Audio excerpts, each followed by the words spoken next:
Olá, meu amigo, minha amiga, sejam bem-vindos ao nosso Portal do José. Hoje, para mais um encontro, ainda nesse clima que se abateu sobre todos nós em função do que aconteceu no Rio de Janeiro. E, como não poderia deixar de ser, o presidente Lula foi questionado por jornalistas internacionais ontem em função do encontro da COP, que está reunindo ali os principais líderes mundiais. E o assunto, evidentemente, não poderia ter uma resposta do presidente da República do tipo, olha, eu não quero falar disso, isso não é da minha alçada, isso é do governo do Estado, enfim, porque as imagens circularam o mundo.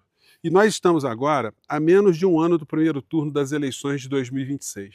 E esse tema, ele virá à tona, não tem como a gente fugir dessa questão. E eu já tenho conversado aqui com vocês que nós todos, progressistas, humanistas, nós todos que enxergamos as coisas que acontecem no nosso país e no mundo à luz de uma racionalidade, nós não podemos ter um comportamento negacionista. Não adianta a gente enfiar a cabeça num buraco e fingir que uma grande parcela da sociedade está contaminada por esse discurso imediatista do ódio, do ressentimento e que vincula as coisas piores que tem no campo de direitos humanos ou na defesa de direitos humanos a comportamentos de grupos da esquerda, distorcendo completamente. Essa gente, como nós sabemos, eles têm uma má formação intelectual, uma má formação ética e moral, e eles distorcem a aplicação ou a filosofia daquilo que significa direitos humanos. Quando eles dizem, por exemplo, que direitos humanos só para os humanos direitos humanos para bandidos não podem ser efetivados, e por aí vai, né? E sempre com discurso de ódio, discurso imediatista, enfim.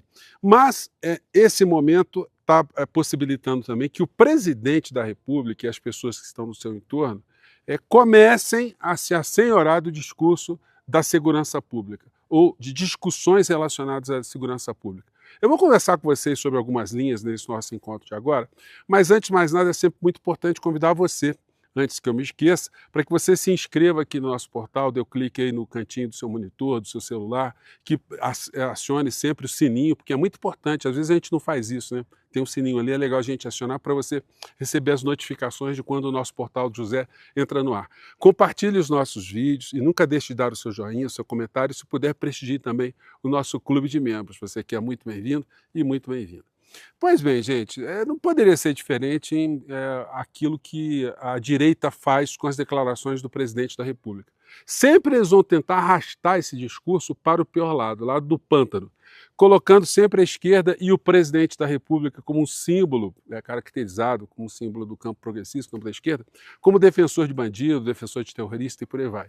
Estamos vendo essas situações infames, como essa do clã Bolsonaro com seus asseclas, tentando carimbar aqui no Brasil o crime organizado como membros de uma facção terrorista para possibilitar a interferência dos Estados Unidos aqui no nosso país. Vejam só, é disso que se trata. E no meio dessa história toda, a discussão sobre violência, sobre segurança pública, acaba sendo sempre monopolizada pela direita e pela extrema-direita. E nós temos que acabar com essa lógica. Isso tem que ser quebrado. E o que o presidente Lula poderia fazer?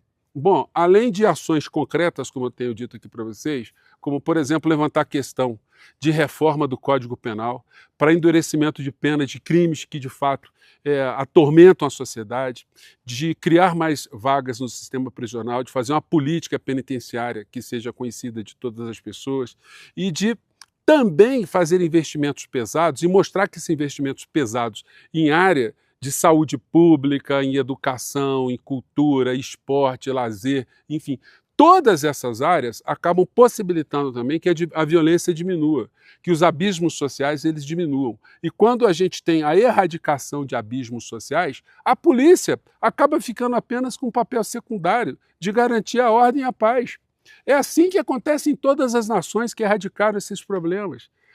Você não vê em nenhuma nação civilizada, vamos pegar o Japão, você não vê no Japão polícia para todo canto, você não vê na Europa policial em todo canto. Ela existe, ela é ostensiva, ela está ali em pontos estratégicos, mas ela está ali para garantir uma permanência da paz. Você não vê o tipo de filosofia que existe no terceiro mundo, por parte do Estado, por parte da operação da polícia, para que serve a polícia, em países que erradicaram os seus grandes problemas sociais. Então, esse momento seria um momento muito oportuno para se apresentar uma série de soluções para o futuro, visando proteger as futuras gerações. Pense bem, gente, o presidente Lula dizendo da sua preocupação com as futuras gerações para que elas não caiam no crime. E para fazer isso, investimentos pesados na sociedade, o Estado deveria ficar muito mais presente e possibilitar muito mais sonhos, mais recursos, mas, enfim, destinos diferentes para esses jovens que acabam caindo no crime. Do mesmo modo, isso significa a proteção dos jovens que são vítimas também do crime. É jovem praticando crime contra jovem também. Então, isso faria com que a sociedade entendesse que todas as ações de políticas públicas que poderiam e deveriam ser implementadas, elas serviriam para proteger no futuro, isso dá sempre um alento, isso dá sempre uma esperança, isso acende um farol, e ao mesmo tempo, ações muito duras, ações rígidas, racionais, dentro do sistema democrático, também deveriam ser tomadas. Se isso for feito, a direita vai fazer o quê? A direita vai continuar a fazer o discurso de que nada disso resolve, o que resolve é matar pessoas, é ir para a favela. E o presidente Lula ontem ele comentou isso, né? Mas o discurso do presidente Lula ele ecoa dentro de um universo de uma racionalidade. A imprensa europeia, a imprensa que estava ali, ela quando escuta essa linha de pensamento do presidente Lula, ela consegue interpretar isso como sendo uma resposta absolutamente racional, uma resposta civilizada. Quando o presidente Lula diz que o que aconteceu no Rio de Janeiro foi uma coisa inaceitável à luz da lógica da civilização, do Estado democrático. Embora, para muitas pessoas, essa operação tenha sido um sucesso. Mas o sucesso com tantas mortes, sucesso para quem, né? Então, quando ele levanta essa história e que mostra que essa história tem que ser melhor investigada, tem que ter perícia, tem que ter, enfim, uma responsabilidade sobre tudo o que aconteceu, é resposta de um estadista, de alguém que não poderia, dentro de um processo civilizatório, dizer coisas diferentes. Óbvio que se nós tivéssemos a figura do inelegível, alguém parecido com ele à frente, numa reunião mundial, aliás, dificilmente aconteceria, né? Eles dificilmente promoveriam algum tipo de reunião mundial aqui no Brasil para tratar de algum assunto sério.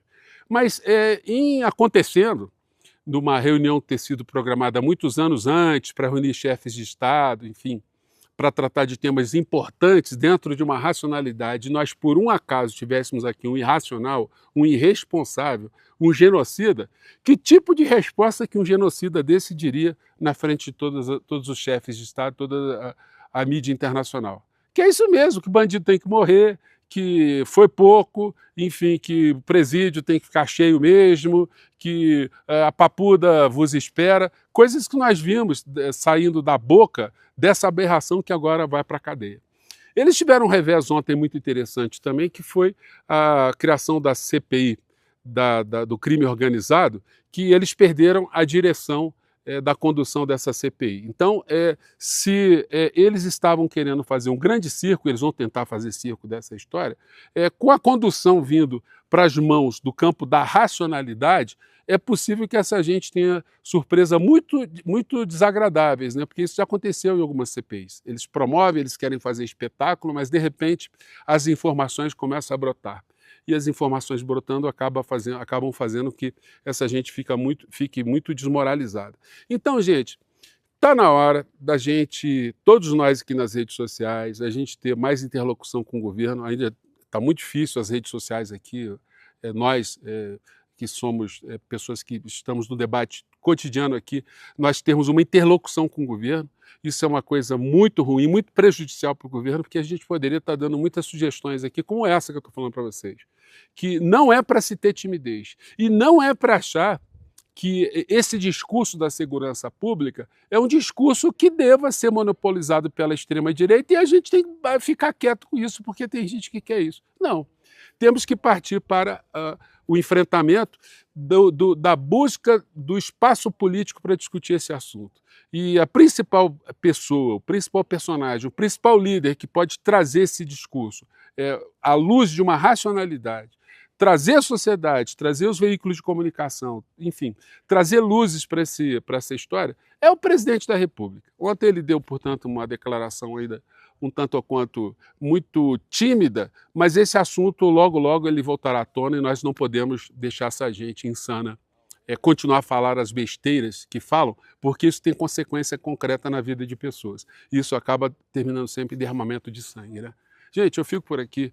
Mais uma vez, um grande abraço, até o nosso próximo portal e vamos seguir em frente com as nossas luzes, tá bom? Um grande abraço, tchau!